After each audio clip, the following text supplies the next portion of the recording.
friends, I am Jayalakshmi from SCORE. Now I am going to explain how to set up and attend live events using Microsoft Teams.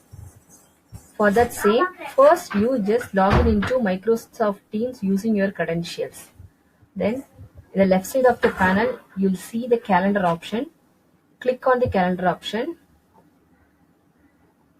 Then in the top right corner, you'll see new meeting menu. From that, select live event.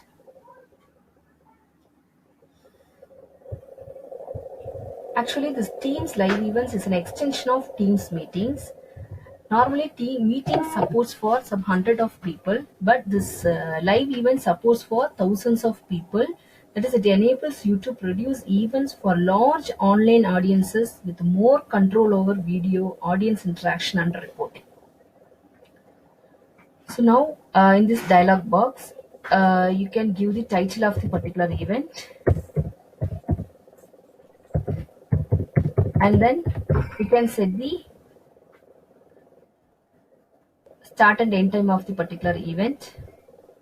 And one more thing here, two things are important. One is presenter and another one is producer. The producer is otherwise called as organizer for this particular event.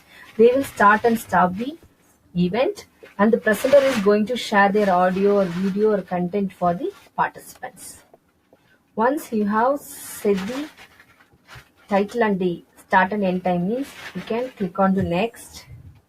In this window, you will get live event permissions in three categories. One is for specific group or otherwise for an organization, and the last one is it is going to open to anyone. So normally we'll choose open to anyone. Then the same window you have how will you produce this event. So whether you are going to available this recording to producers and presenters, attendees, and also attendees engagement report, and whether you are going to allowing the participants to answer questions and for their answers. So everything we have to enable it.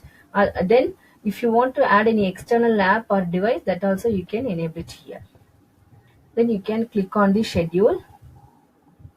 Now we'll get a dialog box with the link and the join option. This link is going to share to the all the participants and attendees for their invitation. If you once you click this means automatically it is copied, and that they can put it in the browser for attending this particular event. Now the next one is how to produce this live event. So far I have completed the setup process. Now I am going to produce the event. Click on join now. It is similar to attending the meetings. There it's connecting. There you will get two windows parallelly. One is called a queue window, another one is called live event, and this is pre-live. So we are not at all started the live event. So this is preview, and then in this bottom of the window you will have who are all going to be the presenter, producer, and what are the content you are going to share. Everything are available in the bottom of this window. If you want to share the window, you can press the share button. Then select the PowerPoint or content whatever you are going to share.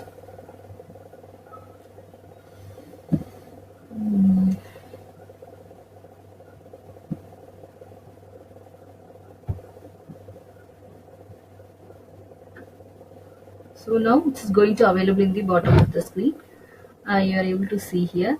Click on this. That is coming in the queue window. So it is for preview only.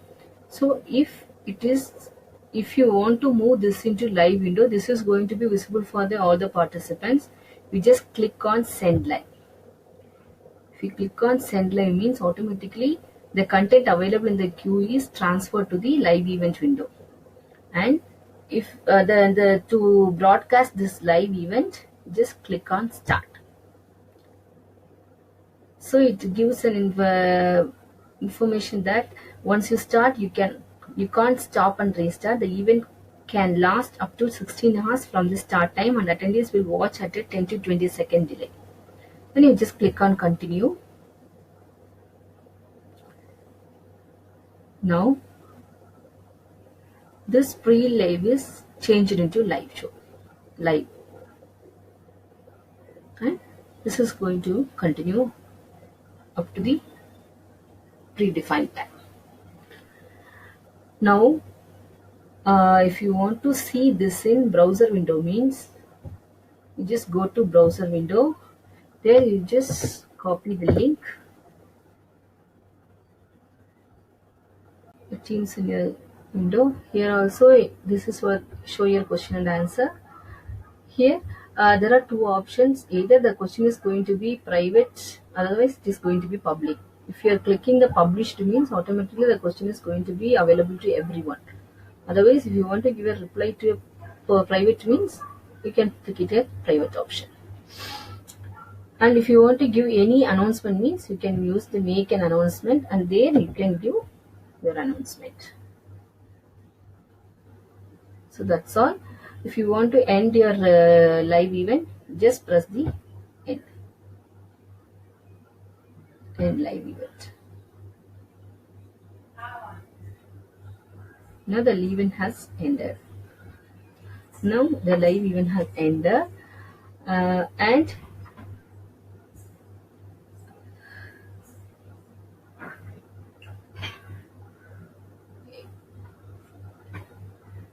if you want to see the report, means you just again go to calendar. Just go to calendar. The calendar, you will see the schedule, and there you just right click, click on view. The setup live event, that dialog box will come, which is scroll down. There you will see the Q&A report, attendee engagement report, and recording for attendees. I have it disabled, so everything will be available. You can download it and you can use it for the further purpose. That's all. Thank you for patiently listening. Thanks a lot.